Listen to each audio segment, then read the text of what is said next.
Hola, hola a todas y todos, buenas tardes, buenas noches en los diferentes puntos y en los países de las y los estudiantes que están en este curso Humanismo Latinoamericano, la cultura y el pensamiento crítico contra el fascismo contemporáneo.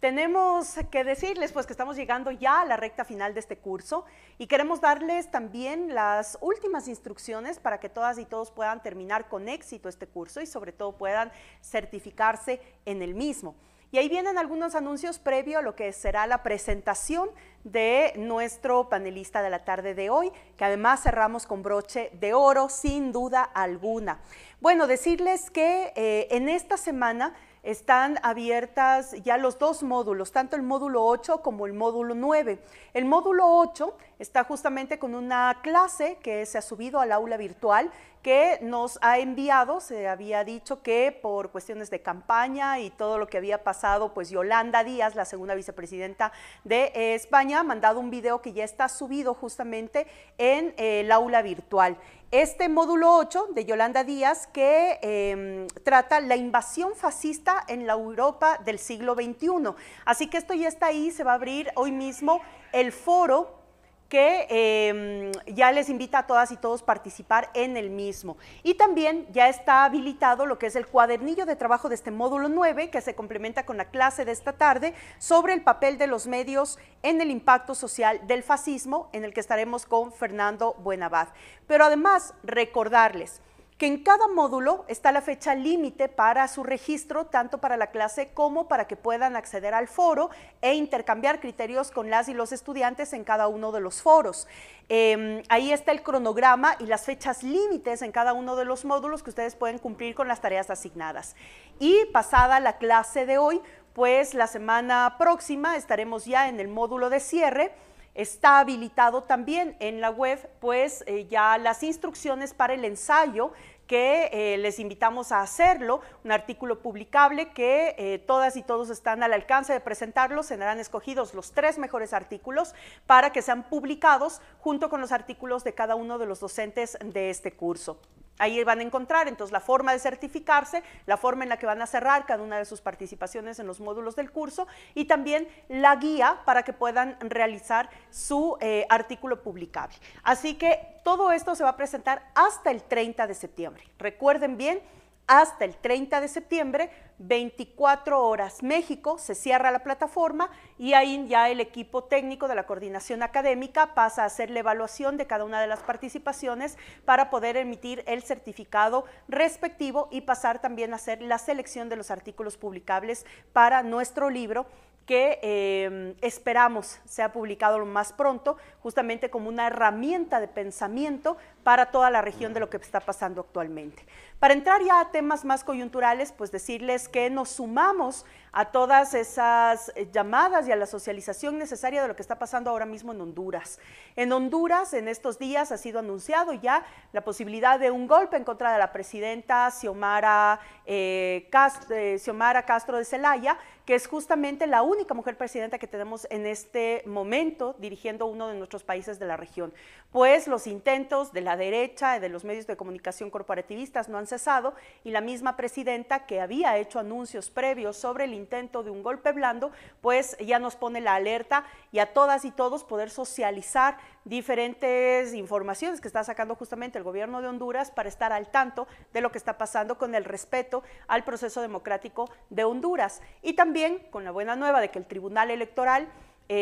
justamente de El Salvador, pues acaba de dictaminar ya la presidencia oficial en El Salvador, que corresponde justamente al fortalecimiento de esta nueva tendencia regional de los del llamado segundo ciclo progresista. Así que bueno, entre altos y bajos, idas y venidas, sigue nuestra América Latina en disputa. Y de eso precisamente queremos conversar con uno de los que para mí, pues es una de las personas que la sigo muchísimo en redes sociales. Háganlo. A las y los estudiantes de este curso, pues les recomendamos que puedan seguir a Fernando Buenabad en todas sus redes. Él permanentemente está sacando diferentes ensayos, artículos, documentos, lecturas,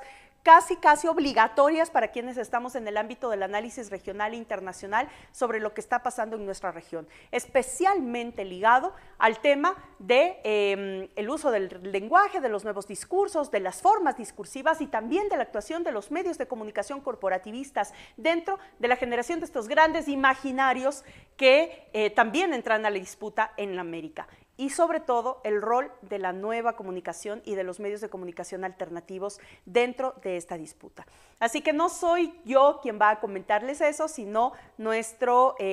docente de esta tarde, al cual le damos la bienvenida con muchísimo cariño a nuestro compañero Fernando Buenabad. Él está a cargo de este módulo 9, el papel de los medios en el impacto social del fascismo, y les presento, Fernando Buenabad es director del Instituto de Cultura y Comunicación del Centro Sean McBride de la Universidad Nacional de Lanús, miembro de la Red de Defensa de la Humanidad, miembro del Internacional Progresista, es rector de la Universidad Internacional de las Comunicaciones y miembro de la Red de Estudios para el Desarrollo Social, además de un profundo latinoamericanista y alguien que siempre ha estado dispuesto en compartir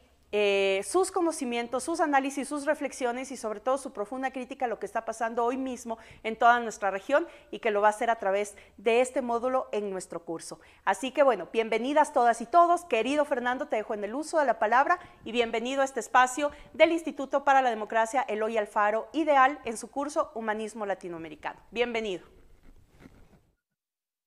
Bueno, pues primeramente gracias por la...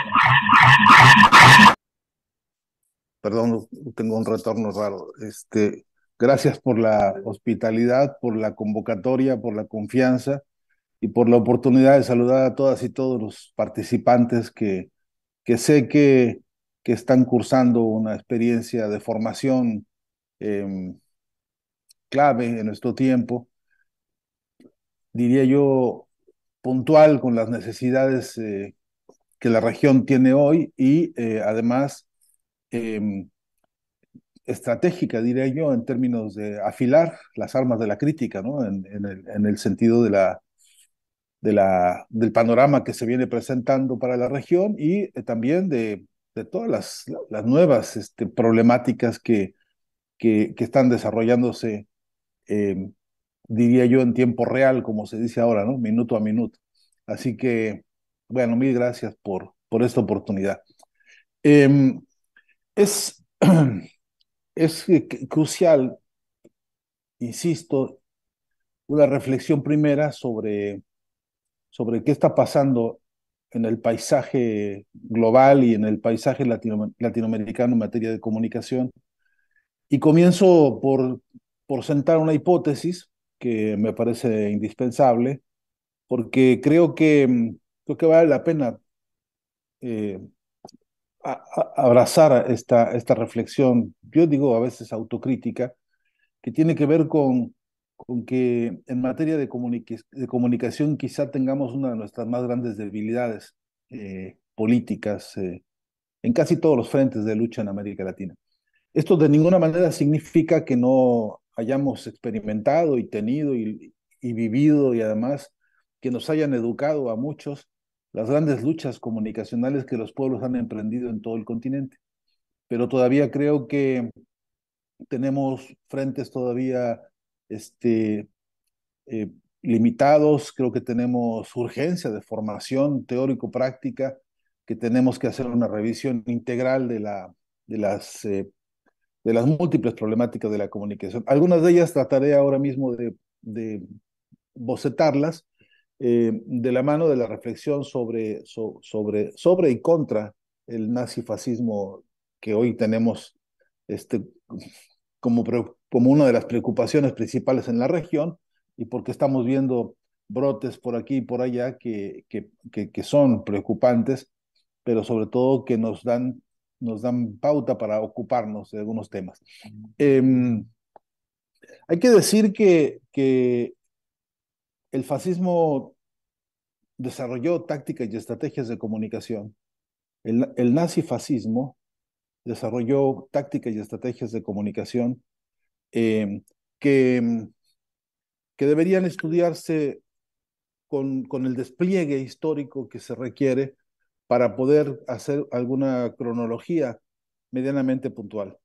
No será el caso de lo que yo pueda hacer porque no tengo tiempo suficiente para hacer un recorrido, pero sí podré después ofrecerles a ustedes algún material que hemos estado publicando al respecto, con algunas fechas clave. Pero en todo caso, más importante que la cronología también es el aparato ideológico y los núcleos de consistencia eh, con los que avanzó una forma de la comunicación eh, que, que, por cierto, no se puede restringir solo a los periodos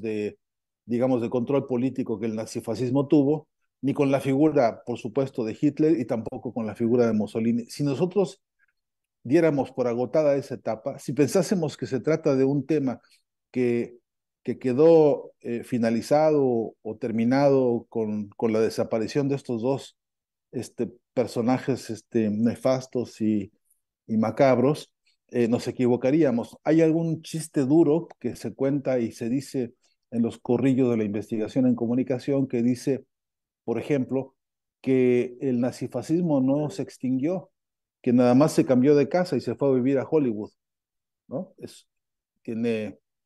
tiene su ironía y su crudeza y su también, también tono duro, pero no es falso que una gran cantidad de los elementos narrativos de la construcción del relato nazifascista fueron calcados con gran pulso y con gran prolijidad para trasplantarlos y para inyectarlos en una de las formas narrativas más poderosas que hemos visto a lo largo del siglo XX, que es la industria cinematográfica norteamericana, donde, por cierto, se asentaron al menos los dos ejes principales del proyecto ideológico del nazifascismo y que tiene que ver con, por una parte, sembrar la desolación. Este tema de la desolación en los pueblos eh, tiene categorías y pisos específicos sobre los cuales también voy a tratar de detenerme 2 minutos. Esto esto de provocar que los pueblos se sientan abandonados, fundamentalmente por impotencia, fundamentalmente porque los pueblos nada pueden hacer contra los poderes hegemónicos, esta idea de que es posible convencer a las sociedades enteras de que por más que se organicen, por más que digan, por más que lloren o que sufran, no van a poder salir nunca del horizonte al que los restringe el poder hegemónico, el poder económico fundamentalmente, pero desde luego el poder militar que lo sustenta, ¿no? Tanto la industria militar de los años de las guerras mundiales y de las entreguerras también, donde se particularizaron algunos estragos duros. Vale la pena recordar, por cierto, los grandes importantes manifiestos teóricos y políticos de las entreguerras. Hacia 1924, por ejemplo, el movimiento conocido como movimiento surrealista advirtió en sus manifiestos la, la, el horror mismo que estaba significando la estrategia ideológica de los proyectos nazifascistas, que estaban en todo caso apenas naciendo algunos y que iban a desarrollarse en los años siguientes. El propio movimiento dadaísta, ya desde 1916, estaba planteando un horizonte en el que el análisis y la inteligencia de esos hombres advertían algo que tradujeron en más o menos esta frase, a ver si logro aproximarme a una cita fiel. Decían ellos, no van a convencernos de que nos traguemos este pastel de carne humana como si fuera la gran fiesta del progreso. No van a convencernos de que todo este crimen que están cometiendo, este crimen que tenía que ver con la muerte física, con la persecución sangrienta, pero también con la persecución ideológica, pero también con la persecución psicológica, este horizonte que nos ofrecen como si esto fuese el boleto de entrada a este progreso que nos venden. El progreso es uno de los grandes fantasmas sembrados por el proyecto nazifascista a cambio de la rendición de toda forma de organización y de lucha contra esa hegemonía y ese poder. No van a convencernos, decían estos intelectuales como Hugo Ball y como Tristan Tzara, etcétera, más tarde como André Breton y como tantos otros que se sumaron a estos movimientos que cuentan con manifiestos concretos donde la advertencia histórica era: están haciendo lo imposible por someternos a un mundo de desolación, de desamparo y de tristezas, como baluartes de un modelo narrativo que iba a tratar de convencernos a través de películas, a través de programas de radio, a través de la prensa misma que entonces estaba desarrollando los ejes, repito, del discurso que tenía que ver con, uno, consolidar la estrategia narrativa del individualismo a ultranza. Estás solo en el mundo, era más o menos la moraleja. Estás tú y tus propias fuerzas para resolver tus problemas. No cuentes con los otros. Es un error querer organizarte. Esa sanción contra las iniciativas de organización de los pueblos tiene todo un recorrido ideológico durante el siglo XX y en el presente tenemos al menos dos o tres baluartes que están reivindicando esto. Lo voy a referir también al documento publicado por la Organización del Atlántico Norte hace poco, que se caracteriza como la guerra cognitiva, íntimamente ligada con los mismos preceptos y las mismas iniciativas del proyecto del nazifascismo en los medios. Este recorrido del individualismo es importante estudiarlo a fondo porque plantea que todos nosotros, nosotras y nosotros, al enfrentar un futuro, una realidad histórica, una realidad política en absoluta soledad, aunque estemos rodeados de cientos de miles de personas, esta idea de que tenemos que rendirnos ante la impotencia, esta idea de que hay que convertir nuestra imaginación en una especie de plataforma de escape, una especie de, de, de plataforma de despegue para recurrir a las formas más abstractas, a las formas más escapistas, a las formas más huidizas de confrontar la realidad, porque incluso se han atrevido a desarrollar marcos ideológicos en los cuales sostienen para, para debate en serio, si no fuera tan preocupante, sería un mal chiste, pero para debate incluso sobre la idea de que la realidad no existe, de que todo es producto de la imaginación, de que según te imagines las cosas, así son, y en última instancia de ti depende tu felicidad, de ti depende tu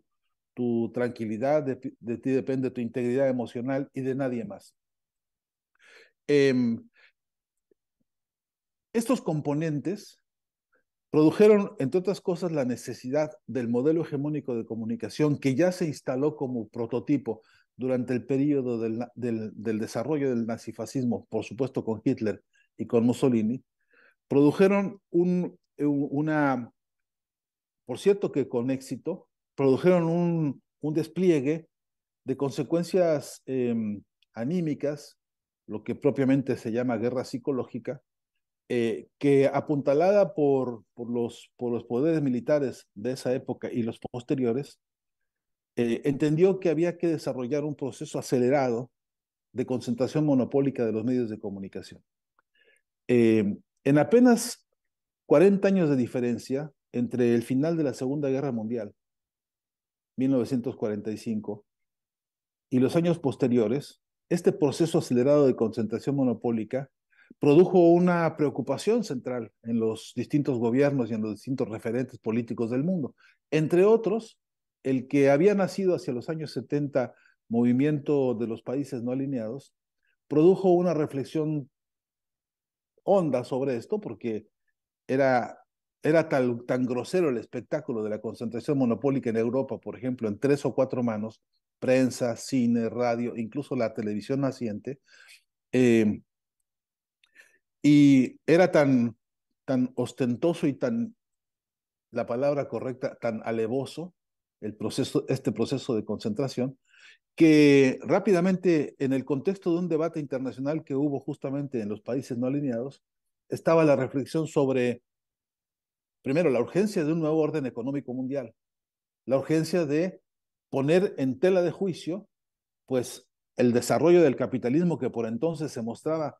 festivo, se mostraba triunfante, habían aprovechado la Segunda Guerra Mundial para cantar a los cuatro vientos un triunfo que por supuesto está basado en el asesinato brutal en Hiroshima y Nagasaki. Ellos convirtieron semejante asesinato, semejante monstruosidad en una especie de triunfo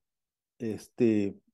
moral, político y económico, con el cual impulsaban la idea de que a mayor concentración de medios de comunicación iba a ser más fácil expandir en el mundo la noción, repito, de esta concepción del individualismo, la idea de que además de la desolación, tu único chance posible de éxito estaba en eso, en fincarlo en tus propias fuerzas como valor único. No voy a extenderme porque estoy seguro que han hablado ustedes largo rato sobre este tema, que es un tema de importancia filosófica para nuestro tiempo y que requiere muchos debates todavía. Este tema del individualismo es una columna vertebral crucial para muchos debates y para muchas batallas. Pero vuelvo sobre esta reflexión porque los países no alineados alcanzaron a plantear un día la necesidad de estudiar cómo se estaba dando el desarrollo de este proceso acelerado de concentración monopólica de medios de comunicación. Lo advirtieron con énfasis y por etapas, al punto de que un buen día se les ocurrió, años después, este ha sido un proceso lento, años después, hacia 1978, 77, ya estaba la idea de que era imperativo de ese momento construir una comisión internacional para estudiar este fenómeno de concentración monopólica que estaba golpeando de manera desigual y combinada a los distintos países, a los distintos frentes, a las muy diversas organizaciones del planeta, porque esta lógica del individualismo comenzaba por anular la noción básica de que la especie humana es principalmente una especie diversa, una especie multicultural, multianímica, multiexpresiva, y que las grandes diversidades humanas estaban quedando sofocadas por el proyecto de esta consolidación por un lado, repito, de la desolación ante el futuro, ante la vida misma, pero sobre todo entronizando, repito, esta tesis del individualismo. Eh, Hacia el año 1978, 79, esta comisión internacional para estudiar los problemas de la comunicación ya se había consolidado y ya estaban en pleno trabajo, se desplegaron por todo el planeta. Le encargaron a la UNESCO de entonces que se hiciera cargo de hacer este trabajo, digamos, de organización, coordinación, financiamiento, ordenación y conclusiones de semejante estudio, y el director de ese proyecto, el coordinador de ese proyecto de investigación, fue nada menos que uno de los humanistas más destacados del siglo XX. Su nombre era Sean McBride, y este hombre, un humanista que fue Premio Nobel de la Paz, que también fue Premio Lenin de la Paz, es decir, un hombre reconocido y respetado por todos los frentes del pensamiento más diverso, y McBride, bueno, se dedicó a este trabajo de lleno de la coordinación de esto que se llamó la Comisión McBride. Tras 2 años de trabajo, 3 años más o menos de trabajo, acompañado por los nombres más destacados de su tiempo, entre ellos el propio Gabriel García Márquez y por supuesto también Marshall McLuhan, que por entonces era un teórico destacadísimo de la comunicación. En fin, una nómina muy importante de pensadores en las más distintas áreas, produjeron lo que hoy conocemos como el informe McBride. En realidad ese documento se llama Un solo mundo, voces múltiples, y reclama, así como lo habían hecho los países no alineados, este reclama un nuevo orden de la comunicación y la información, un nuevo orden mundial de la comunicación y la información.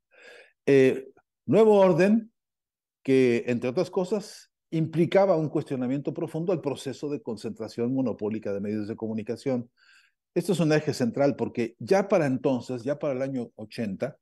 habían detectado que parte de los financistas que terminaban siendo los dueños de los medios de comunicación concentrados eran en simultáneo los dueños de la industria militar norteamericana fundamentalmente, y también los dueños del desarrollo de los bancos que entonces estaban creciendo, convirtiéndose en dueños múltiples entonces, además de los bancos, además de las armas, también de los medios. una combinación verdaderamente macabra de la que Gabriela no me dejará mentir, Ecuador ha sido víctima durante muchos años por esta mezcla ciertamente grosera y ciertamente amenazante. Eh, este informe McBride sustenta tres o cuatro tesis que me parecen centrales, porque ya está ahí por primera vez un documento oficial de Naciones Unidas, por primera vez un documento de la UNESCO, hace declaraciones voluminosas respecto al problema de la comunicación, pero al problema, desde luego, de la concentración de los medios, pero al problema fundamental que representa el ensordecimiento, el silenciamiento de la diversidad de las voces para entronizar una sola, el modelo único de discurso, que es pues el modelo capitalista, entronizado pues como el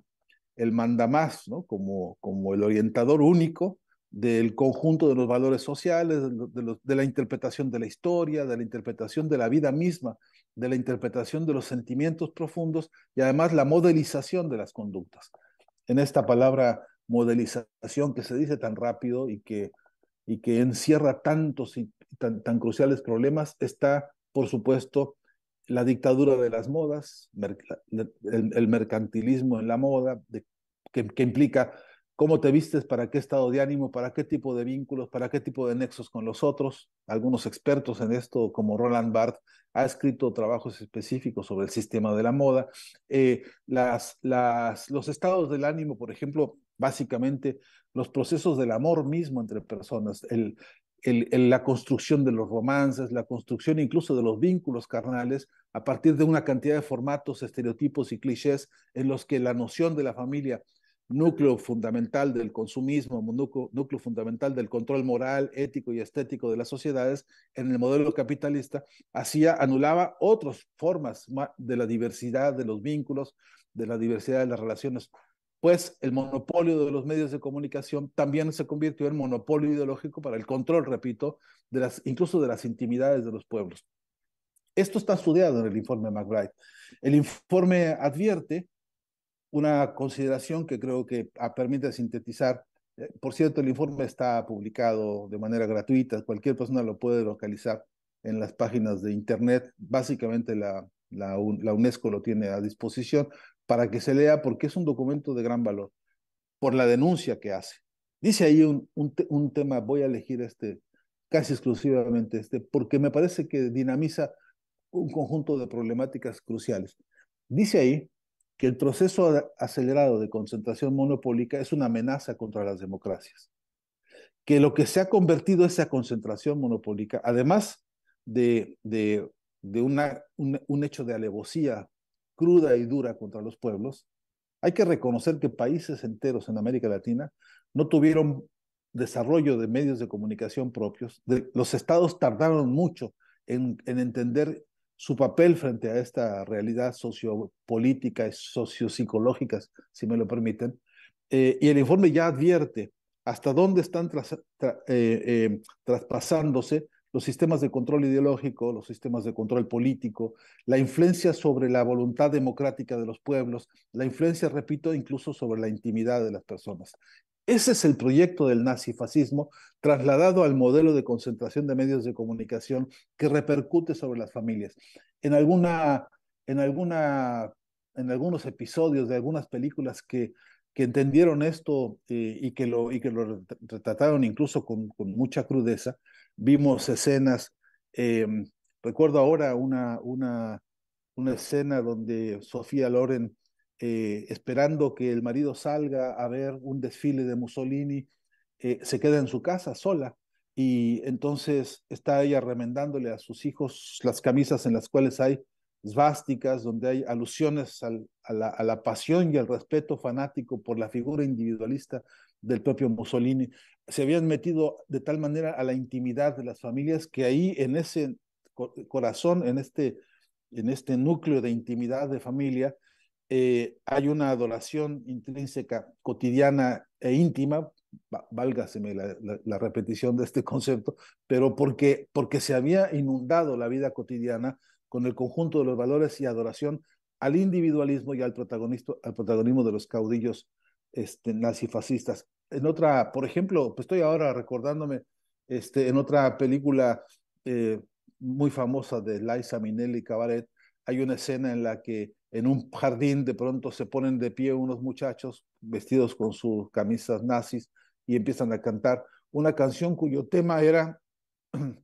el futuro nos pertenece. Decían ahí, tomorrow belongs to me, el futuro me pertenece, y empiezan a cantar los jóvenes con tal volumen y con tal convicción como quien canta el himno más identitario de los principios históricos más consolidados para un movimiento que duró muy poco, que actuó rapidísimo y que actuó con efectividad porque tenía control absoluto de los medios de comunicación, incluyendo la música, incluyendo la producción de discográfica, donde, por cierto, el reino del individualismo ha sido desastroso a lo largo de la historia y podríamos hacer un día una semiótica detallada sobre el carácter del individualismo en las canciones que a veces repetimos por romance o por lo que queremos en todos nuestros países. En esa dimensión de la concentración monopólica de los medios, eh, tenemos hoy problemas complejísimos en nuestras sociedades y en nuestros territorios de la patria grande, porque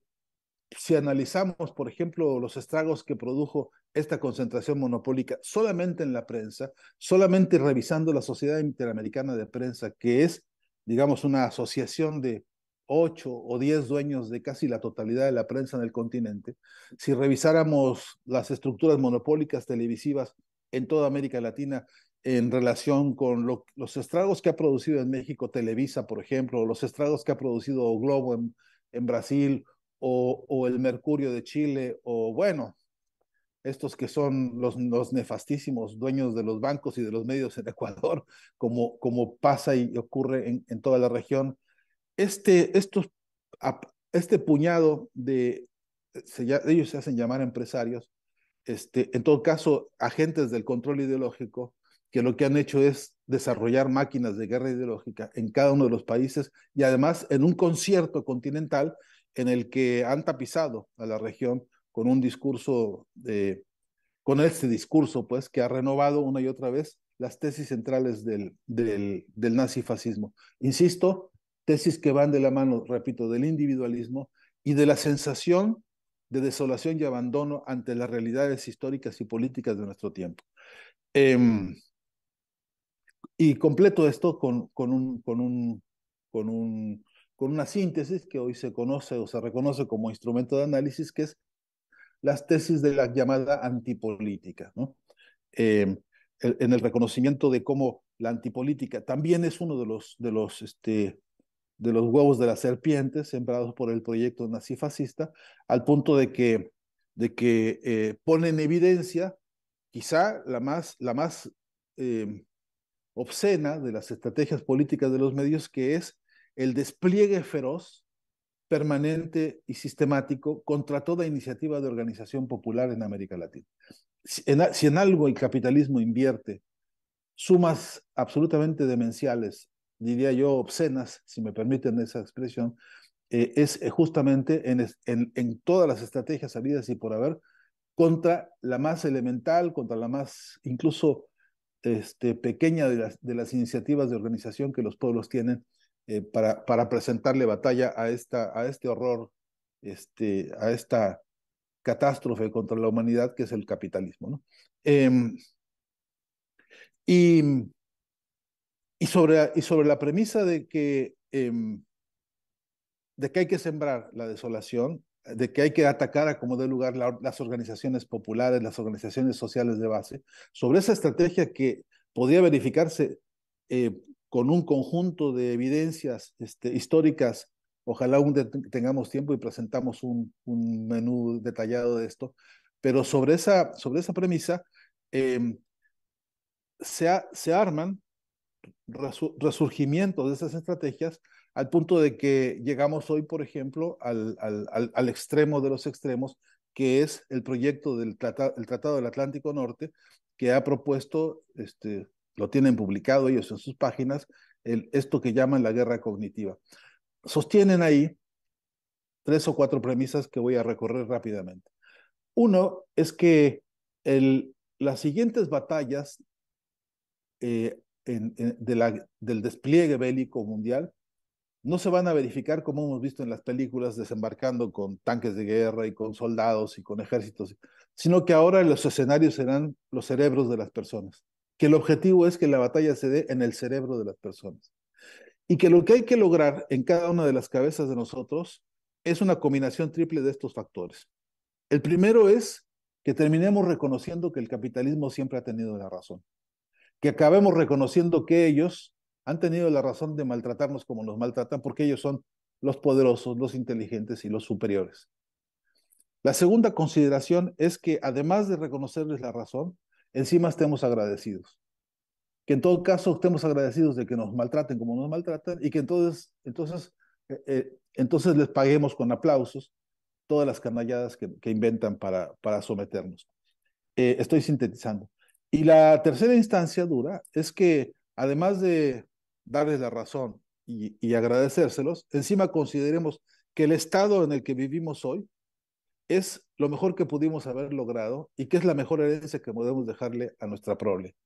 Que esto es lo que hay que heredarle a nuestros hijos y que en todo caso ellos deben aprender a cuidar este tesoro por los siglos de los siglos. Y entonces así se vuelva para siempre y eterno este modelo de dominación ideológica. Estoy sintetizando y quizá por sintetizar así suene a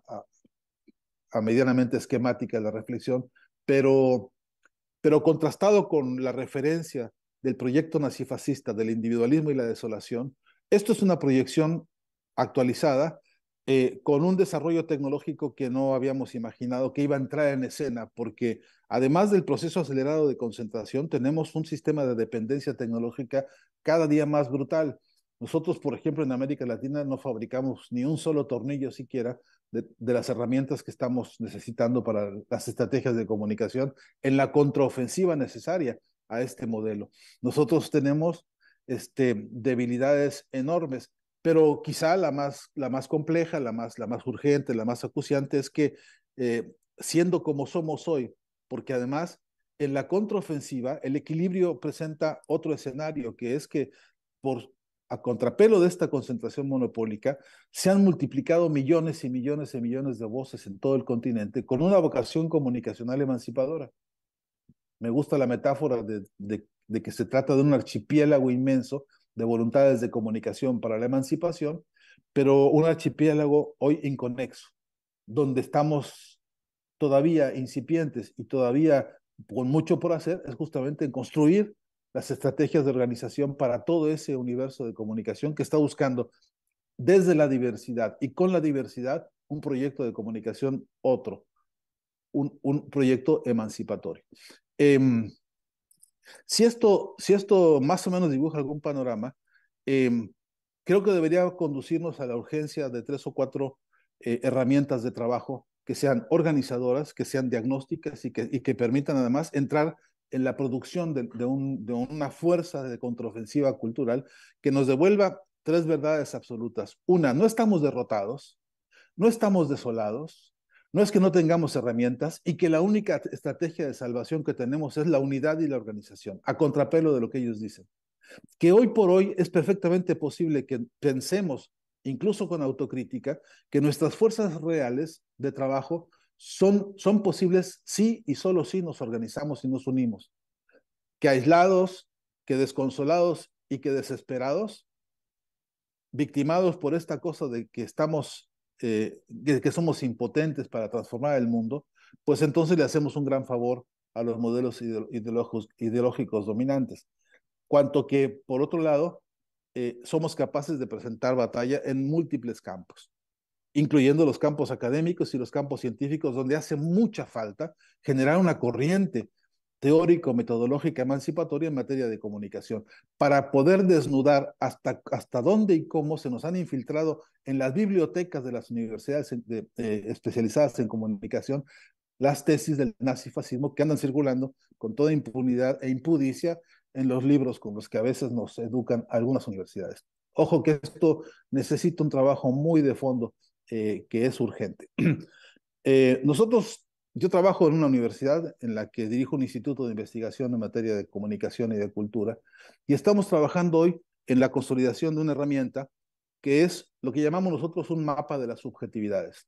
que nos permita reconocer en la patria grande, por lo pronto, la existencia real y concreta de las diversidades que sí somos y de las fortalezas que sí somos. Este continente, de cabo a rabo, tiene más o menos hoy,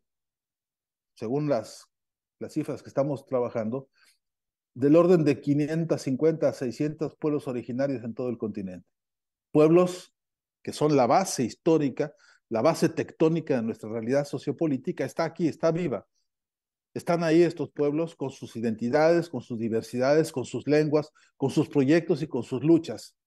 principalmente con sus luchas, aunque no las conozcamos del todo, o aunque se nos pasen desapercibidos, o aunque nos las silencien y escondan. Ahí están. Esa base de nuestros de pueblos, además, tenemos un continente tapizado de iglesias, que también pesan en el campo de las subjetividades hoy por hoy en toda la región. Tenemos desde las iglesias más antiguas hasta las que hay ahora iglesias por internet, ¿no? Que es, el diezmo se paga con tarjeta de crédito y, ¿no? o con los sistemas estos electrónicos de pago, ¿no? Eh, Tenemos además un continente tapizado de Netflix. Hay que advertir que Netflix es una máquina de antipolítica fenomenal y necesitamos saber que esto está pesando cotidianamente sobre el conjunto de los habitantes de este continente y necesitamos construir herramientas de defensa porque no puede ser que nos sentemos a ver con la familia o con los amigos o como sea, a disfrutar una serie porque nos gustan las historias, porque nos gusta verlo, pero que no tengamos un instrumental crítico para poder desmontar efectiva y profundamente el contenido de semejantes historias y a ver hasta dónde en esas historias se repite la idea, perdón, la idea de que hay que darle la razón al capitalismo, de que hay que aplaudirle lo que hace y que encima estamos considerando esto una herencia para nuestros pueblos. No es, no es difícil, perdón, estamos trabajando en una línea de investigación sobre esto para descubrir los vínculos entre los miembros dirigentes de la Organización del Tratado Atlántico Norte y las empresas como Netflix en el proyecto de diseño de los paquetes ideológicos que transitan por las pantallas con toda impunidad. Necesitamos, desde luego, con toda urgencia, hacer un reconocimiento de los frentes distintos de lucha que los hay, desde los campos sindicales hasta los campos de los movimientos campesinos de todo el continente, repito, los movimientos indígenas, pero también las batallas científicas que están dando de toda la región, en donde vemos eh, eh, verdaderos baluartes de la inteligencia científica latinoamericana proponiendo alternativas a los modelos mercantiles de la salud, por ejemplo, o de la atención a los modelos productivos en el campo, con propuestas de investigación con semillas o fertilizantes, etcétera, que no son obedientes al modelo de producción imperial ni de las transnacionales que hoy también hacen de las suyas en todo el continente. En suma, creemos que es indispensable contar con una herramienta llamada mapa de las subjetividades porque nos ayuda a precisar y describir el escenario en el que tenemos que desplegar una batalla semiótica profunda. Nosotros entendemos que la ciencia semiótica es la ciencia con la cual tenemos que dar el debate profundo en materia de cultura, en materia de comunicación y en materia de subjetividades. Que aunque la semiótica se desarrolló hasta hoy como una herramienta básicamente instrumental para ayudar a los manipuladores simbólicos que viven en las agencias de publicidad o que viven en esta, digamos, rebatinga que es diseñar campañas políticas para los políticos burgueses, nosotros creemos que hay otra semiótica posible, una semiótica para la emancipación que permite, le llamamos nosotros provisionalmente ciencia de las apariencias, que nos permite ponernos a salvo de aquello que mi abuelita decía, cuídate, mijito, ¿no? Caras vemos, corazones no sabemos, ¿no? Me decía mi abuela, el león no es como lo pintan, ¿no? En fin, tantos refranes que tenemos en América Latina que aluden a esto, de que una cosa es la fachada y otra cosa es lo que está atrás. Ahora, nosotros tenemos que trabajar una herramienta científica que nos permita traspasar las fachadas para reconocer qué hay atrás, qué modelo económico financia el discurso que estamos consumiendo, qué modelo sociopolítico, ideológico, cultural, estético incluso está detrás instrumentando pues las estrategias narrativas y qué estamos consumiendo realmente, en qué posición estamos como receptores mayormente desarmados frente a los discursos que nos venden por todas partes y luego, si con estos instrumentales críticos somos capaces de producir una verdadera revolución de las conciencias para transformar el escenario y para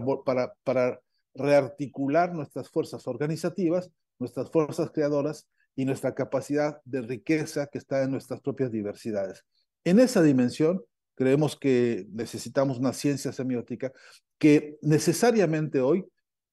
presenta disputa al modelo nazifascista que está en marcha. Tenemos, por ejemplo, en Argentina un candidato de apellido Milei, cuya estrategia del energúmeno mediático se volvió como la impronta de que no importa lo que diga, lo que importa es la fachada, lo que importa es el histrionismo y que en todo caso toda esta parafernalia con la que se discursa, se grita, se insulta, se ofende, eso vale porque, dicen algunos, expresa el malestar de los pueblos. Nosotros creemos que hay que presentar un frente severo porque tenemos en el continente 80 de estos dando vueltas, porque en México hay 4 o 5 que con la misma estrategia gritona, ofensiva, etcétera, están, según ellos, catalizando malestares o descontentos sociales y que suponen, apoyados desde luego por una estrategia mediática concentrada y monopólica, suponen que con eso van a derrotar a los pueblos. Por fortuna, por fortuna, todavía eso no ha logrado ser el imperio absoluto como lo soñaron los artífices del Big Brother nazifascista. Por fortuna, hoy lo que tenemos es pueblos que están buscando alternativas organizativas y que están dando batallas desde la resistencia y también desde los gobiernos que hoy tienen sello y compromiso progresista. Y concluyo esto porque no sé si habrá intercambio con los compañeros y compañeras, pero concluyo ahora diciendo que eh, eh, también una estrategia sistemática del modelo comunicacional del nazifascismo ha consistido en convertirse como en la única voz posible, como la estrategia de la esperanza y como el único camino que se nos puede ofrecer para construir comunicación social. No repitamos el discurso del patrón, no repitamos el discurso del nazifascismo. Estamos obligados todos a presentar un análisis crítico, a serenar los procesos de intercambio humano que nos exigen escuchar, que nos exigen conversar y que nos exigen reconstruir lo que creemos nosotros que es fundamental, que es la confianza, la intimidad y la certeza en que solo unidos y solo organizados vamos a poder dar pasos hacia adelante y superar este horror en que el capitalismo ha hundido a la especie humana. Bueno, yo con esto cerraría, si les parece suficiente, y no sé cómo seguimos. Minutos por este tiempo. Dime. Ahí está. Ya. Ahí me escuchas. Muchas gracias por estos minutos, por el tiempo compartiendo con nosotros. Tenemos ahí bastante material en el aula virtual que estuvimos compartiendo con las y los estudiantes de tu autoría, que sirvió mucho, al menos ahí revisándolo también para poder participar de mejor forma en esta charla. Y un asunto que tocas y que es importante evidenciar porque mencionas que seguramente lo hemos estado tratando a lo largo de las charlas, lo cual es cierto, el asunto del individualismo, pero claro, siempre aparece como una contraparte hacia aquello que estamos construyendo, hacia aquello lo que estamos creyendo, pero bueno, enunciarlo, evidenciarlo parece ser bastante importante en estos tiempos. Me parece muy valioso haber comenzado este curso con una charla de Paco Ignacio Taibo, desde la lectura, desde la literatura, desde la historia, desde los libros, y estar cerrando aquí contigo, Fernando Buenabad, con toda una propuesta de filosofía de la comunicación, que para este espacio, que es un espacio de formación política, un espacio militante, pues es fundamental. Y también me resulta bastante interesante estarte escuchando a la par de haber hecho algunas lecturas tuyas y también entender cómo siempre nos ofreces una o más bien nos permite nosotros tener una visión muy militante a la hora de leerte, sean tus libros, sean tus columnas en La Jornada o sean tus tweets, como bien decía Gabriela Rivadeneira. Entonces, agradecerte mucho el tiempo y el espacio que haces para estar aquí con nosotros. Tenemos algunas preguntas, siempre tenemos este intercambio al finalizar. Las preguntas casi siempre van enfocadas en el qué hacer, en el diseñar, en el saber con qué herramientas contamos. A mí me gustaría hacerte la primera pregunta, atendiendo esto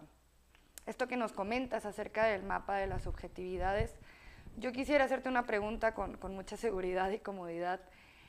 A la hora en la que nosotros, y me refiero a mucha gente que estamos aquí, que compartimos espacio, quienes nos siguen en los distintos países que nos acompañamos en este curso, queremos también dar esta batalla comunicacional en las herramientas que tenemos a la mano, como son los medios de comunicación. Yo estoy pensando, por ejemplo, hoy en TikTok,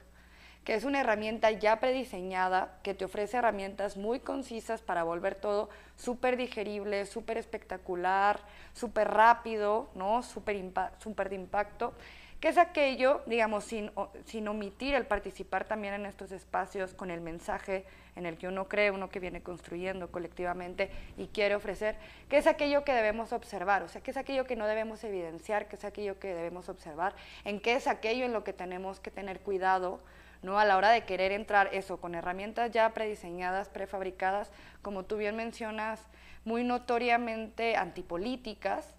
pero que uno busca ahí también insertar mensajes con esa contundencia que la herramienta ofrece, pero que es aquello a lo que le debemos de poner atención, con lo que debemos de tener cuidado, para no caer en el vaciamiento que la misma herramienta ofrece.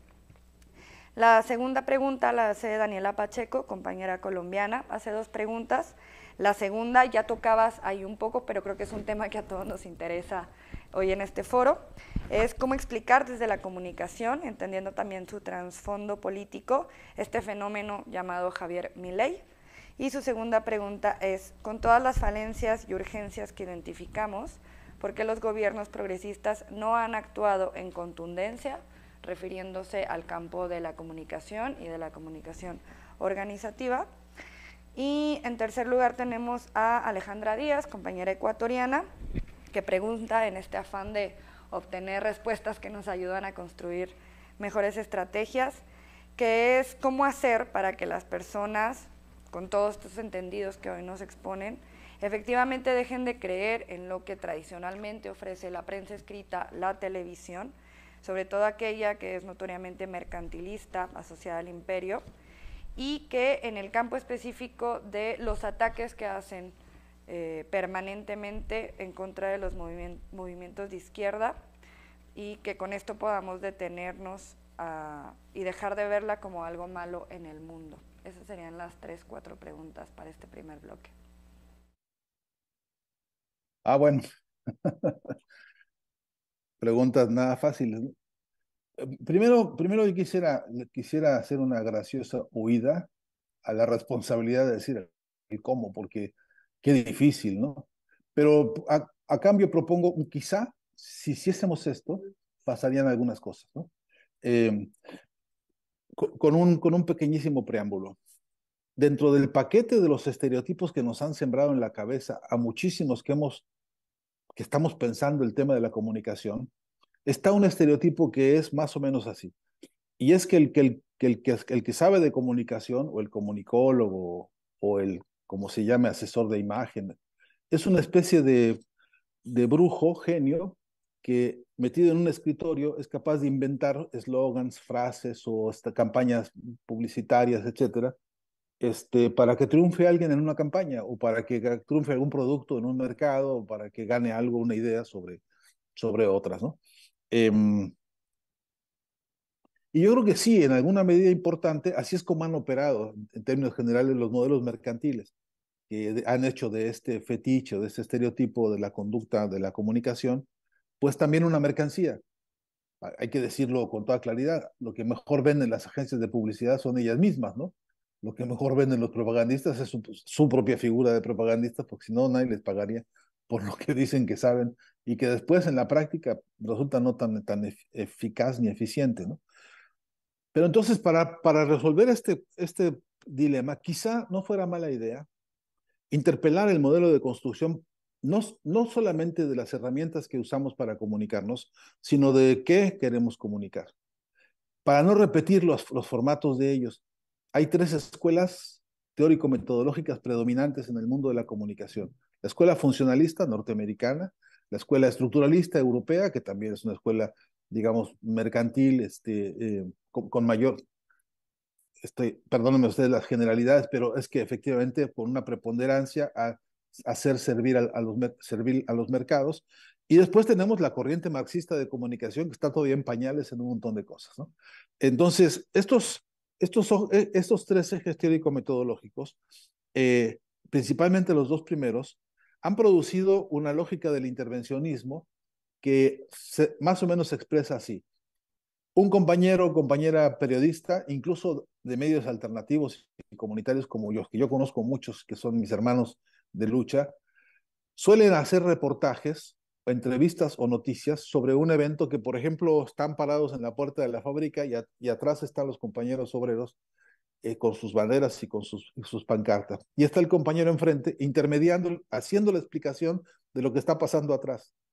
Es decir, sustituyendo él con su relato el contenido que está ahí, que está vivo, que está en plena acción. Cuanto que lo que habría que hacer, según yo, propongo un quizá, es dejar que el contenido cobre protagonismo y que que tiene el micrófono, que está construyendo la información, el reportaje, pase a ser un auxiliar del tránsito del contenido hacia los destinatarios. No sé si me hago entender, pero la clave está en que no nos pongamos a inventar las agendas, porque las agendas ya están en la lucha de nuestros pueblos desde abajo. Que lo que hay que hacer es ayudar a eso para que eso cobre el protagonismo. Si va a haber algo nuevo en el escenario comunicacional de nuestro tiempo, va a ser el gran cambio del discurso, porque ahora los protagonistas sean aquellos que desde las luchas sociales de la base están exponiendo proyectos transformadores y están construyendo organización, y están construyendo unidad, y están construyendo conciencia revolucionaria. A mi entender, este es uno de los grandes compromisos de nuestro tiempo. Y entonces, si esto está más o menos claro en quizá que propongo, entonces me encanta que sea TikTok. ¿Cómo que no? Me encantaría que hoy el contenido de TikTok fuera una de las grandes, importantes luchas científicas que tenemos, o de los artistas que están peleando por romper con el aparato mercantil de los espacios para exhibir obra, por ejemplo. Me encantaría que los grandes, importantes teóricos de la ciencia hoy nos contaran y fueran protagonistas en el TikTok o en el Facebook o donde fuese posible para contarnos las vacunas que Cuba está produciendo y que necesitamos que se cuente con alegría, que se cuente con entusiasmo, con convicción, con futuro y con riqueza diversa. Y cómo no sería fantástico que tuviésemos poetas y pintores y cantantes que le dieran voz a los movimientos de reivindicación de género, llámese como se llame, sea como sea, en todo el mundo y en todo el continente nuestro. Y claro que me encantaría que, como acabamos de ver con la película Lupita que produjeron los compañeros Sotziles allá en el sureste de México, que esta compañera Lupita haga un pequeño documental y con ese documental nos cuente la batalla cotidiana que viene dando contra la matanza de Acteal y me encantaría pues que la agenda de las luchas sociales desde la base se convirtiera en un acuerdo político de todos nosotros para que fuera el nuevo protagonista de la comunicación. Quizá con esto, en un muy corto plazo, con un acuerdo de participación en una metodología conjunta, fuésemos capaces de construir una corriente potentísima nueva en América Latina para la comunicación emancipadora. No sé si estoy contestando algo de la pregunta, porque mi quizá es, por cierto, muy ambicioso, pero es que es una reflexión de orden metodológico, y es que la próxima vez que yo necesite, o que quiera, o que me entusiasme por hacer algún ejercicio comunicacional, lo primero que haga sea, ¿dónde está la agenda de las luchas? ¿Cuántas conozco? Tengo que preguntarme, de las más o menos 700 movimientos sociales, sindicatos, campesinos, indígenas, movimientos LGTB, etcétera, que hay en América Latina hoy en plena batalla, en plena lucha, tomando las calles, tomando las palestras, tomando las asambleas, tomando las bibliotecas, que, que por lo menos las conociésemos, ¿no? Que por lo menos tengamos todos así como la lista del mandado, la lista de las grandes, importantes luchas que hoy en el continente se están desplegando, porque es la manera en que el proletariado está contando la historia. Es el que está moviendo el motor de la historia, ¿no? Entonces, ojalá también es el que mueva el motor del relato. Esta ambición, según yo, quizá ayudaría para contestar la segunda pregunta, que es, ¿cómo explicar a Milei? Bueno, pues es que es haciendo esto. Es posible que haya individualismo egocentrista, histriónico en un canal de televisión que tenga cierto efecto, porque hemos dejado vacíos muchos espacios de comunicación. Si nosotros hubiésemos podido tener cuanto antes una respuesta organizada de poner en la agenda, de poner en tapete de los movimientos sociales en Argentina y en toda la región al clamor que está en las bases, estoy seguro que no tendría cabida ni siquiera un instante estar escuchando a tipos que entre otras cosas barajan discursos absolutamente falaces. No me voy a detener en eso demasiado porque no lo resisto y porque además no quiero perder el tiempo en eso, pero estoy seguro que eh, un, un ejercicio primero de autocrítica sobre qué espacios dejamos vacíos para que la derecha venga a llenarnos con esta clase de personajes, tiene que llevarnos a decir, mientras tenemos nosotros grandes, importantes temas, mientras tenemos la riqueza estética y poética de nuestros pueblos que están en pie de lucha, construyéndose y reconstruyéndose, nosotros no podemos permitir que esta bagatela, compita con esta riqueza histórica y política de América Latina. Incluso porque es diversa, porque es nueva, porque está en acción, en movimiento. Diría también que si hubiese que preguntarle a nuestros gobiernos hermanos progresistas qué ha pasado, yo creo que ha pasado que hemos estado cortos de reflejos. No quiero decir de ninguna manera que haya habido ignorancia frente al problema. He escuchado discursos de los compañeros líderes de los grandes procesos transformadores de las décadas recientes, con un conocimiento profundísimo de esta realidad mediática, porque lo han sufrido, porque lo padecen, porque además contra ellos en particular se han desplegado las canalladas más indescriptibles, las bajezas morales más brutales que hemos podido ver en vivo y en directo se han cometido principalmente contra los líderes de estos movimientos transformadores. Y nosotros tenemos que ser muy claros ante eso. Ahora, lo que nos ha faltado es unidad.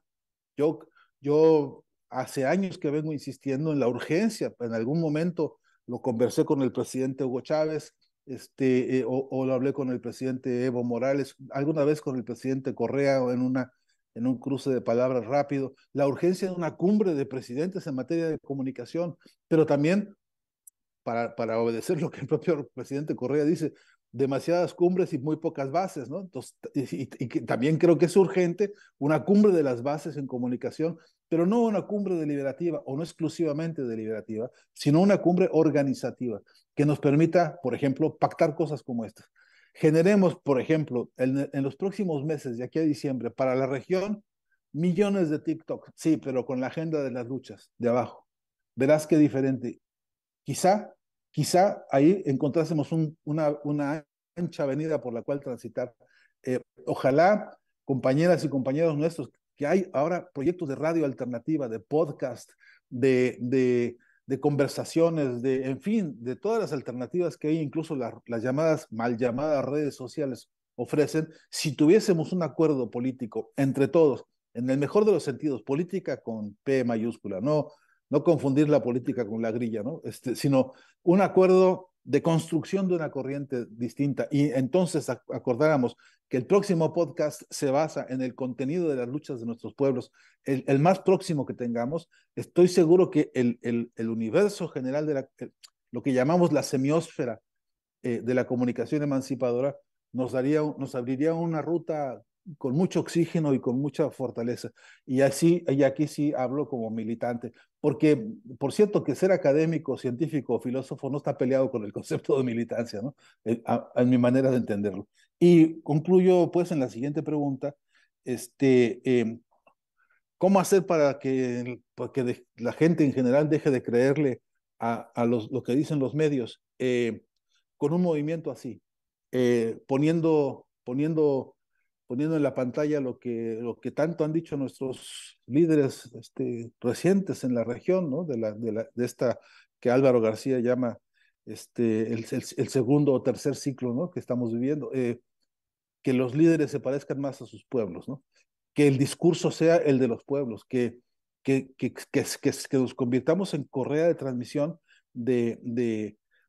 de eso que es lo verosímil, lo cercano y lo sincero. No, no creo que tengamos que hacer un ejercicio de confrontación destructiva frente a los modelos de consumo que ya se han impuesto. Eso requiere un trabajo de mediano y largo plazo para transformar la estética, los gustos. Dice Albert Einstein que es más fácil desarmar un prejuicio que un átomo, ¿no? Y que estos juicios y prejuicios ya establecidos sobre los formatos del consumo mediático hay que trabajarlos con un proyecto de mediano y largo alcance. Pero eso no impida que entonces en simultáneo estemos produciendo otras voces con otros sonidos que entonces se vuelvan eso, confiables, creíbles y sobre todo puntuales con la dinámica de lo histórico, porque no podemos estar desfasados. Hay que trabajar en tiempo real, contenidos y formas. Eh, y una última cosita es preguntarnos con fraterno abrazo y con profunda convicción y con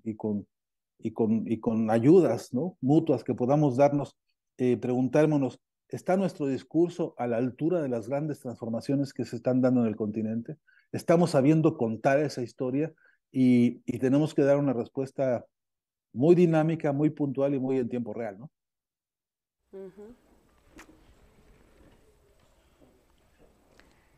Así es, pues se van respondiendo realmente las preguntas. Creo que la charla da sobre todo un paso hacia mucha de la reflexión, que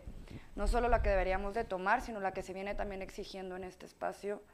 Y escuchaba yo hace poco en una charla que daba una compañera acá del movimiento que a lo que uno invita a la hora de militar de este lado pues es a trabajar, ¿no? Al espacio de las respuestas fáciles. Y entonces, claro, seguimos teniendo algunas preguntas que igual se han ido respondiendo a lo largo de todo el curso, cuestión que ha sido muy interesante porque se ha hecho desde ciertos frentes, como bien tú mencionabas, desde el frente de la diversidad, desde el frente de los pueblos indígenas, de la lucha que están haciendo diversos movimientos indígenas, la lucha de las mujeres, desde distintos frentes como la cultura, como bien lo expresaba Paco Ignacio Taibo, pero también escuchábamos la charla de Abel Prieto desde Casa de las Américas. Entonces, nos hace, por ejemplo, la pregunta José Antonio Munguía, partiendo de la idea de que el fascismo parece ser una salida irracional, que pone aquí al sistema capitalista. Creo que lo que estamos observando son algunas salidas que, como bien comentabas, esto de la fachada, parecerían ser salidas. Aquí debatíamos hace algunas sesiones sobre si esta nueva cara del fascismo parecería ser una nueva propuesta antisistema, ¿no? Y creo que hay diversas respuestas a esta pregunta, pero partiendo de esa reflexión, lo que pregunta es cuál es entonces la importancia de luchar contra específicamente desde los espacios comunicacionales, comprendiendo que es una reflexión que se ha estado dando a lo largo de la charla. Y insiste Irma Gómez, ya en un campo no de los grandes gobiernos, sino como militantes de izquierda, que qué es lo que está pasando, que no logramos actuar con la misma contundencia, es decir, qué nos falta para lograr que nuestros relatos, nuestras narrativas sean las que permeen en esta convocatoria que se tiene que hacer desde las herramientas de comunicación, desde las herramientas, desde el lenguaje, como bien decías, desde la semiótica, pero nuevamente la gran pregunta de qué hacer, de cómo hacerle, invitando a la reflexión. Sí, igual, quizá, no crean que le huyo al cómo, lo que pasa es que eso requiere como talleres específicos. A ver,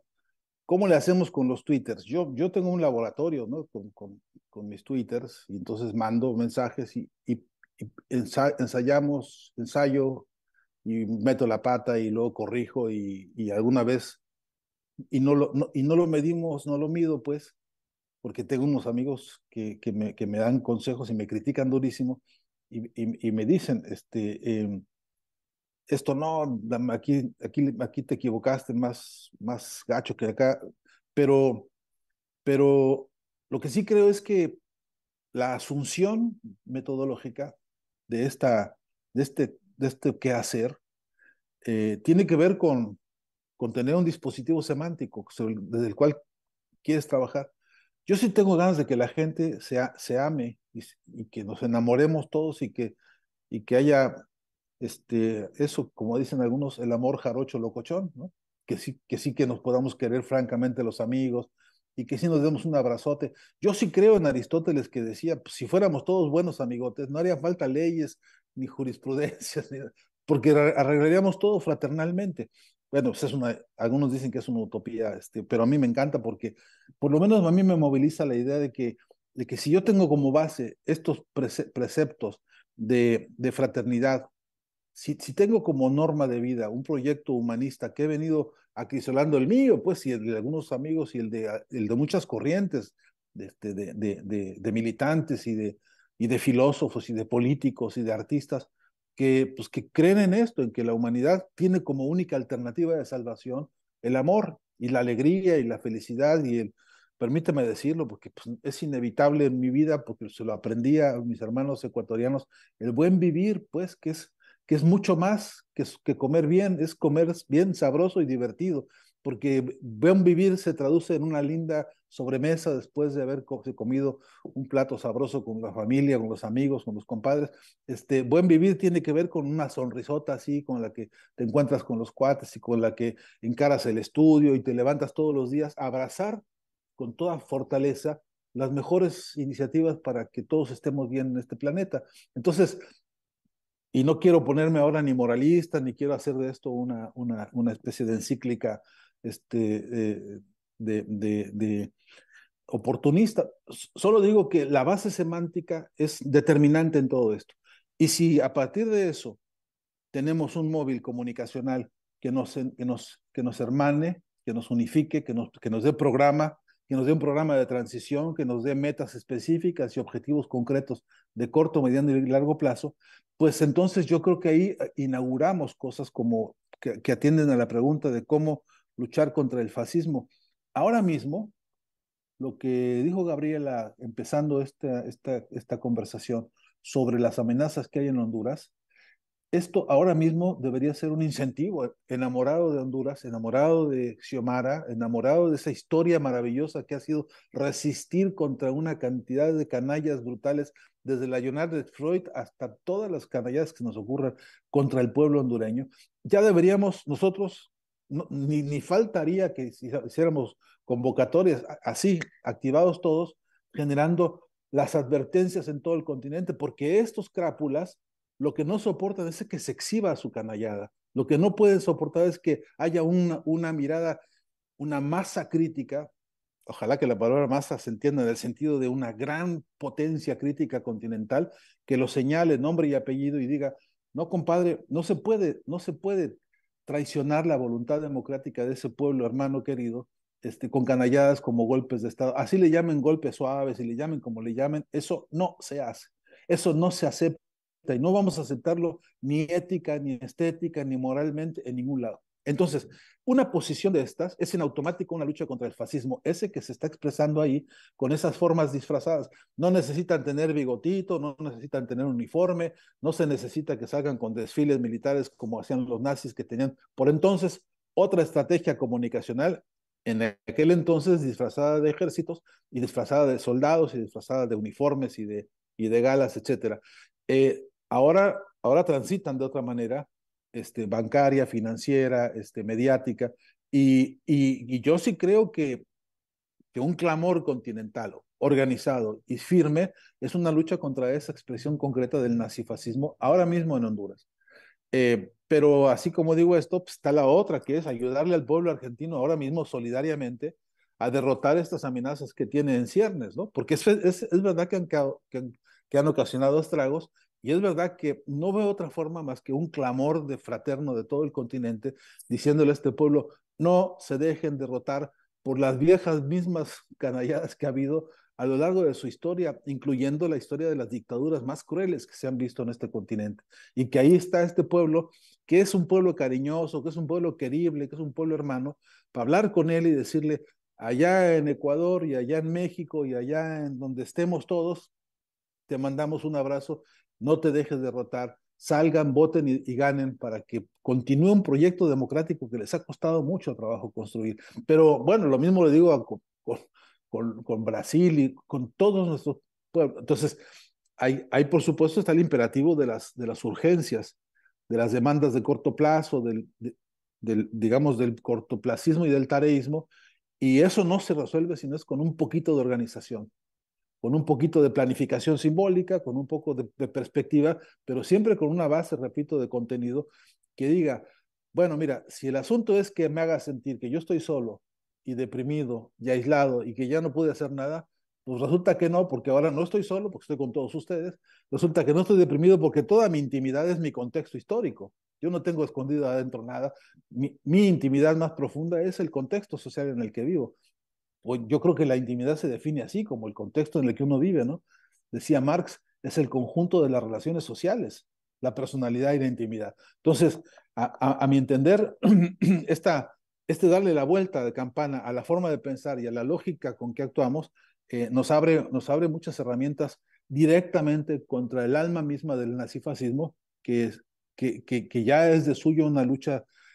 frontal, abierta, pero que tiene que ser colectiva y masiva hoy por hoy, ¿no? Y concluyo, quizá, sí, a algunos les suena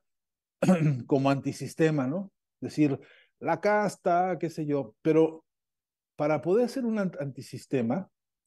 lo primero que se requiere, a mi entender, es tener la autoridad moral para hablar. Porque si a ti te está financiando BlackRock, si a ti te está metiendo lana el Departamento de Estado norteamericano, si a ti te está financiando una mafia, una crápula mafiosa que te está inyectando dólares, que te está inyectando estrategias y que te está alimentando una plataforma mediática, en realidad andar hablando de antisistema así pues constituye delito de lesa humanidad, porque es una falacia de mentira brutal contra los pueblos. Y eso necesitamos trabajarlo para desmontarlo y exhibirlo. Y de hecho yo creo que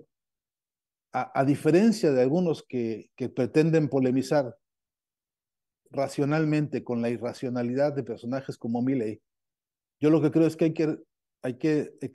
profundizar en la estructura económica de su modus operandi. Y ahí mostrar que toda vez que habla de casta y que grita y que dice, lo que está haciendo es ser obediente a los hilos que le mueve un financiamiento cuyo orden es fundamentalmente golpista, ¿no? Estos muchachos están movilizando a este personaje para quedarse con el petróleo argentino, para quedarse con el gas de Argentina, que son recursos increíbles, realmente son la salvación próxima para este pueblo. Quieren quedarse con el litio de Argentina, pero también quieren quedarse con los mares y quieren quedarse con la mano de obra barata y también están produciendo una agresión desaforada por la vía de la inflación contra este pueblo. Y en fin,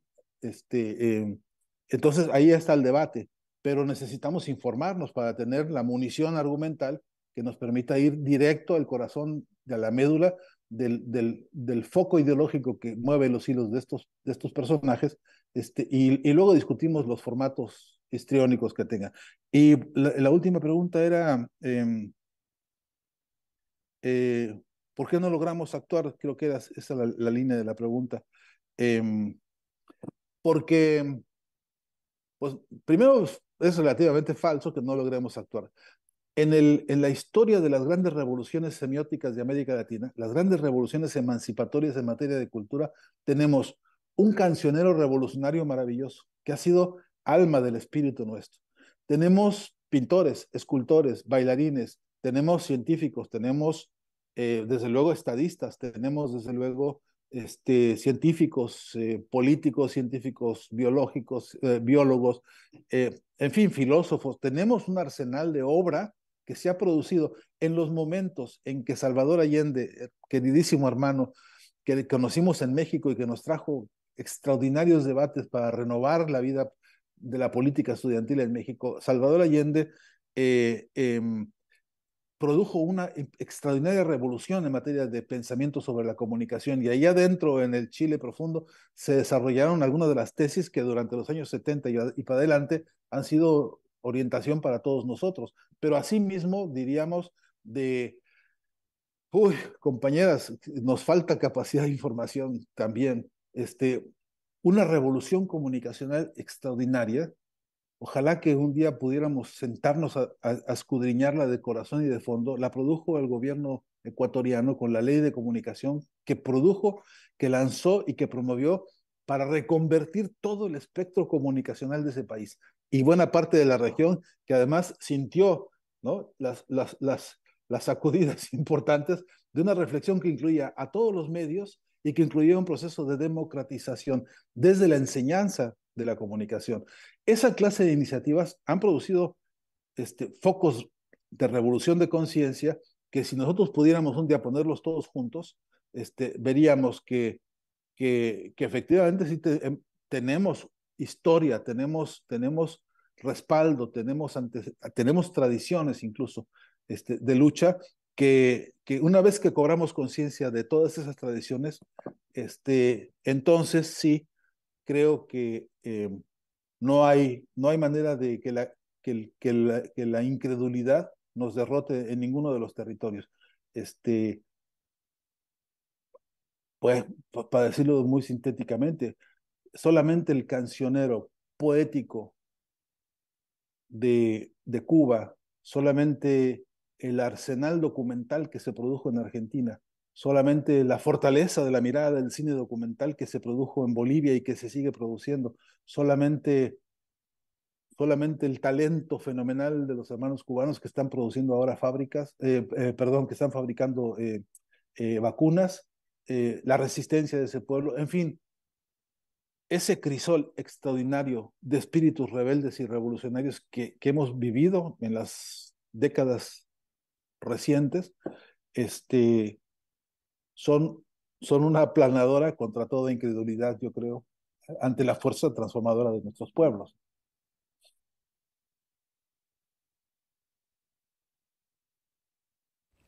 Pues con estas últimas preguntas finalizamos con un cierre también bastante poderoso. Me quedo mucho con esto de hacernos conscientes de esta tradición que ya venimos cargando tanto en nuestros países como en toda la región. Y pienso también en cómo ha sido valioso este espacio para conocer también todo aquello que se está llevando a cabo en los países más al sur, acá en los países más al norte, y ha sido una experiencia bastante enriquecedora en escucharnos, encontrarnos y debatir acerca de lo que está pasando. Agradecerte, Fernando, por el tiempo, agradecerte por estar aquí cerrando este curso, que ha sido nuestro curso más largo, que ha implicado cambios en el formato que han servido mucho para la formación, para la capacitación de quienes nos acompañan. Agradecerle también mucho a la gente que nos ha acompañado sesión tras sesión, a la gente que participa en los foros de debate, que nos está enviando todo el tiempo sus preguntas, sus dudas. Y yo también quisiera tomarme ahorita este momentito para agradecerle mucho a Jaime y a Natalia, quienes han sido los coordinadores académicos de este curso, Jaime desde Casa de las Américas y Natalia Stopani desde el Centro Cultural para la Cooperación Floreal Gorini, y por supuesto a la Secretaría de Cultura y a todas las personas que nos acompañan aquí para hacer posible esta producción, que están en este momento con nosotros en el cuarto. Invitarlos nuevamente, nos pasaron aquí, nos comentaba ya Gabriela, sobre la posibilidad que tienen todos y todas las estudiantes de participar enviando su artículo para que sean parte de un proceso de selección y puedan compartir en los contenidos, como ya sucedió en nuestros primeros 2 cursos, que tuvimos a compañeras muy valiosas, a compañeros de todos los países de América Latina, compartiendo espacio con personajes como Carol Cariola, Rafael Correa, Axel Kicillof. Entonces, bueno, invitarles nuevamente, la fecha límite de entrega es el 30 de septiembre y nos estaremos encontrando como últimas actividades en los foros de debate, donde estaremos discutiendo reflexiones acerca de esta última charla con Fernando Buenabad, también el mensaje que nos compartió Yolanda Díaz para el módulo 8, y tendremos también un espacio de reflexiones finales en las cuales pues estaremos ahí deseosos de ver su participación. Me quedo con Gabriela Rivadeneira y con una despedida por parte del ponente del día de hoy, Fernando Buenabad. Gracias. Gracias, André. Gracias, Fernando. Realmente extraordinario siempre. A mí me encanta escucharte y me encanta leerte, así que soy seguidora de tus artículos y tus publicaciones en redes sociales. Yo creo eso, ¿no? Que tenemos que compartir, no solamente seguirnos, sino compartir. Yo creo que el tema del latinoamericanismo no solamente es algo que se siente, sino es ese sentimiento llevado a la acción. Y hoy, frente a toda esta este mundo acelerado dentro de la comunicación, dentro de esto, de una guerra realmente semiótica, pues es imperante que nuestro accionar se lleve también en lo que decía Fernando, y eso que nos quede a todas y todos no solo como reflexión, sino como tareas, a ver cómo las vamos construyendo, a convertirnos en voceros, a convertirnos en parte fundamental del quehacer de la reflexión social, pero sobre todo del conocimiento de lo que está pasando en nuestros pueblos. Me encanta lo que Fernando nos plantea en su clase, en el sentir de esa gran diversidad que muchas veces es ocultada justamente para seguir manteniéndonos bajo un sistema hegemónico. Así que eso es parte del aporte, eso es parte de romper, eso es parte de la ruptura necesaria, y que principalmente las y los jóvenes de América Latina pues están aún más llamados a conectarse con esos centennials, millennials, etcétera, con esas generaciones que aparecen en el uso de estas herramientas de la comunicación, que tienen que ser nuevamente politizadas, llenadas de contenido, para realmente lograr cambiar esa gran matriz cultural que nos permita una emancipación definitiva de nuestros pueblos. Y por eso me encanta pues que este curso, Humanismo Latinoamericano, la cultura y el pensamiento crítico ante el fascismo contemporáneo, se cierre con las palabras de Fernando Buenabad. Recordarles en ese sentido que todas las clases se están liberando ya en las redes sociales y en el canal YouTube del Instituto para la Democracia, Eloy Alfaro Ideal, para poderla compartir, difundir a las y los estudiantes que todavía no han cumplido con todos los módulos. Pues ya están todos los módulos abiertos, ya está toda la información para que ustedes puedan cerrar su participación en este curso. Y también invitarles a estar pendientes ya del próximo curso, que estaremos hablando justamente de este camino hacia la paz, cómo realmente las políticas de seguridad tienen que ser políticas profundamente humanistas y verle el tema de seguridad desde el bienestar. Esto, Fernando, lo hacemos porque también dentro de esta lógica del fascismo y de la naturalización de mensajes de violencia, también nos aterra mucho que ahora la figura de Bukele o el modelo bukelista sea una alternativa para pueblos que buscan la paz, no la guerra, y esa es la disputa. Las políticas de la guerra que promueven justamente aquellos que están sosteniendo el status quo del sistema frente a las políticas del amor, de la vida y de ese buen vivir que nosotros desde Sur lo hemos conceptualizado justamente como una herramienta viable para el desarrollo. Así que el próximo curso se lanza ya a mediados de septiembre, pilas y todas y todos los que quieran seguirlo. Y pues nada, decirles que estamos a poquitos días de cumplir los 50 años del golpe de Estado contra el primer presidente socialista electo en las urnas en nuestra región y en el continente, Salvador Allende, y que vamos a estar justamente en Chile compartiendo algunas de las actividades, pero hay todo un módulo, digamos, todo un material que se subió al aula virtual, que está en acceso a ustedes, de poesía, de canciones, de películas, para recordar justamente esos momentos, no solamente del golpe de Estado contra de Allende, sino cómo esos factores se siguen reproduciendo, como bien lo decía Fernando, y tener hasta nuestros días pues toda esta disputa entre no solo lo que pasó en los años 70 y 80, sino lo que está pasando ahora mismo en nuestro continente. Y celebrar que la justicia tarda, muchos dicen que la justicia que tarda no es justicia, pero por lo menos la verdad va saliendo a la luz, y que el día de hoy pues el tribunal en Chile haya sentenciado a 7 militares causantes del asesinato de Víctor Jara, uno de los grandes cantautores y además de los grandes militantes de la izquierda de la región. Así que en ese gran cancionero del que hablaba Fernando, pues nos podemos encontrar maravillas, maravillas realmente que nos vuelven a convocar no solamente al espíritu, al alma, sino a la acción política. Y eso es lo que queremos buscar permanentemente en los cursos de Ideal. Con eso cierro, me despido, no sin antes agradecer, como ya lo decía Andrea, a la Secretaría de Cultura del Gobierno mexicano, al Centro Cultural de Cooperación Floreal Gorini y a Casa de las Américas por haber sido copartícipes y haber llevado con nosotros esta gran apuesta de poner en discusión lo que en muchos foros, debates y actores políticos lo están planteando, el tema del combate ante el fascismo. ¿Qué pasa con el fascismo contemporáneo? Y seguirán muchos temas en reflexión que queremos invitarles pues, a que lo sigamos haciendo ya a nuestra interna, a la interna de nuestras organizaciones políticas, a la interna de nuestras organizaciones sociales, porque estas son cosas que se tienen que hablar, esto que nos sirva para seguir politizando. Así que muchísimas gracias a todas y todos ustedes por haber compartido este curso, y Fernando, te dejamos ya en el mensaje de despedida, mensaje final. Contigo cerramos nuestro curso de humanismo latinoamericano, además trayendo un poco eso del humanismo mexicano planteado por Andrés Manuel López Obrador, como un poco del retomar justamente la esencia mismo del humanismo, de la humanidad, de los seres humanos, no olvidarnos que somos carne, que somos hueso, que somos sangre, y que esa sangre es la que hace que corra no solamente una América viva, sino una América en disputa. Gracias, Fernando, por haber compartido esta clase, y te dejamos en el mensaje final. Pues el agradecido soy yo, primero, y ojalá que haya muchas otras oportunidades de seguir conversando. A mí me parece que esta es parte de mi militancia en los campos de la filosofía, y quiero dar cuenta de lo que he venido viendo y que creo que está ocurriendo. La insistencia de conocer las luchas de nuestros pueblos en toda la patria grande y más allá también, porque África es indispensable para entendernos como especie humana. También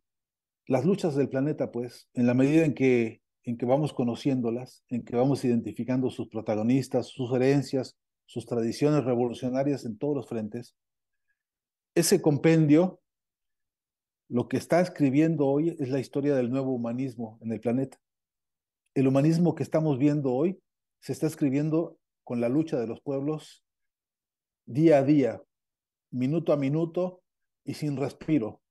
en tiempo real. Ese humanismo tiene condiciones de este tiempo, tiene cualidades, tiene aromas, tiene desafíos, pero tiene la inspiración profunda de la posibilidad de transformar de una vez y para todas los modos en que nos hemos relacionado para producir lo que necesitamos, incluyendo la producción de proyectos del espíritu, de proyectos del amor, de proyectos de la fraternidad. En fin, es un humanismo que está escribiéndose, repito, a fuego lento, con el fuego de las luchas, con el calor, con la pasión de las luchas sociales en todo el mundo. A ese humanismo hay que ponerle mucha atención, porque es un humanismo que es nuestra responsabilidad histórica, porque es el que nos toca a nosotros alimentar y cuidar e impulsar. Eso es lo mejor que está pasándonos en la humanidad hoy. Lo peor que puede pasarnos es que no lo comuniquemos correctamente. Lo peor que puede pasarnos es que ni nos enteremos, y que en todo caso nos pase aquello que decía el poeta, que es quizá una gran tragedia, que es morir de sed junto a la fuente. Así que, a mi entender, el gran desafío de tomar cursos, el gran desafío de aprobar cursos, el gran desafío de escribir y de publicar, es justamente enriquecer esta gran revolución humanista que está escribiendo la humanidad, por sí misma, para sí misma y para el futuro. Así que agradecido yo, un abrazo siempre, y no se van a librar de mí tan fácilmente, ¿eh? Gracias, Fernando, y te tomamos la palabra. No nos libramos mutuamente, así que un abrazo fuerte. Gracias a todas y todos, y hasta una próxima ocasión.